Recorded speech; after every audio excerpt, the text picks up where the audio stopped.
पिछले कल पंजाब कैबिनेट की बैठक हुई। बैठक में बहुत से महत्वपूर्ण फैसले लिए गए, जिसमें कुछ कर्मचारियों के लिए भी अच्छी खबर निकलकर सामने आई है। सबसे पहला निर्णय कोविड के दौरान ड्यूटी देने वाली नर्सेज और अन्य कर्मियों के लिए निकलकर सामने आया है। इन कर्मचारियों को सरकार ने राहत दी है और पहले जहां इनकी सेवाएं समाप्त कर दी गई थी, वहीं अब सरकार ने इनकी सेवाओं को जारी रखने का निर्णय लिया है। उन्हें दोबारा काम पर रखकर सीनियरिटी के हिसाब से परमानेंट भी किया जाएगा।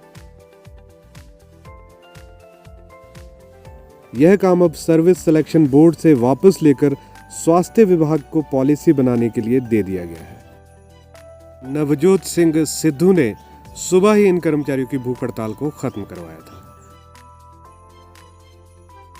एक और महत्वपूर्ण निर्णय में पंजाब के सरकारी और प्राइवेट नौकरियों में पंजाबियों का कोटा फिक्स करने के लिए कैबिनेट की एक सब कमेटी का गठन किया गया है। यह सब कमेटी वित्त मंत्री मनप्रीत सिंह बादल की अगुवाई में बनाई गई है। पंजाब सरकार नौकरी के कानून में बदलाव करेगी। यह भी देखेगी कि किस विभाग में कितनी नौकरियां हैं। कैबिनेट में पंजाबियों के लिए 75% कोटा फिक्स करने पर भी चर्चा की गई। चन्नी सरकार के मुताबिक इस पर जल्द फैसला होगा। वहीं पहले से काम कर रहे दूसरे राज्यों के कर्मचारियों को नहीं हटाया जाएगा। आगे से नई प्रक्रिया लागू रहेगी। नौकरी में आरक्षण का मुद्दा इसलिए अहम है क्योंकि पंजाब में नौकरियों को लेकर सरकार सवालों के घेरे में है। 2017 के चुनाव में कैप्टन अमरिंदर सिंह ने भी घर घर रोजगार देने की बात कही थी, जिसमें कैप्टन को चुनाव में खूब समर्थन भी मिला था। यह बात अलग है कि लोगों ने इसे सरकारी नौकरी का वादा समझा, लेकिन कैप्टन ने प्राइवेट नौकरियां ही दिलवाई।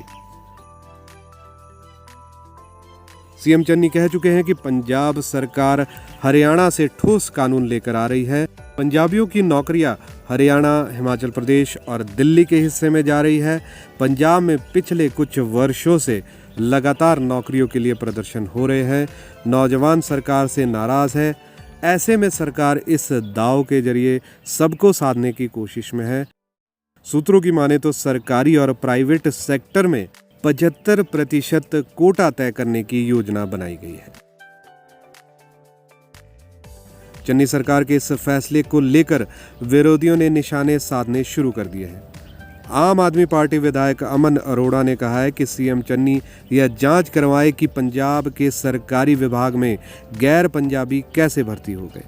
यह सिर्फ कांग्रेस का चुनावी स्टंट है। भाजपा ने भी इसे सीएम चन्नी का सिर्फ चुनावी शगुफा करार दिया है। इसके अलावा चन्नी कैबिनेट में नया एडवोकेट जनरल लगाने पर भी चर्चा की गई। कैबिनेट ने सीएम चरणजीत सिंह चन्नी को इसके अधिकार दे दिए हैं। कल तक नए एजी की नियुक्ति हो जाएगी। 18 नवंबर को हाईकोर्ट में बहुचर्चित ड्रग केस की सुनवाई भी होनी है। इसके अलावा पंजाब सरकार ने और भी कई महत्वपूर्ण फैसले लिए हैं।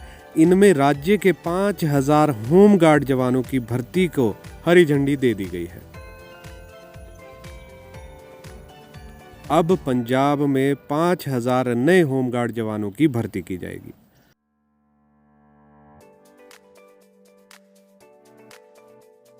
इसके अलावा सरकारी स्कूलों में कक्षा 1 से लेकर कक्षा 8 तक में पढ़ने वाले सामान्य वर्ग के लगभग 2,66,000 छूटे हुए छात्रों को मुफ्त यूनिफॉर्म देने का फैसला लिया गया है।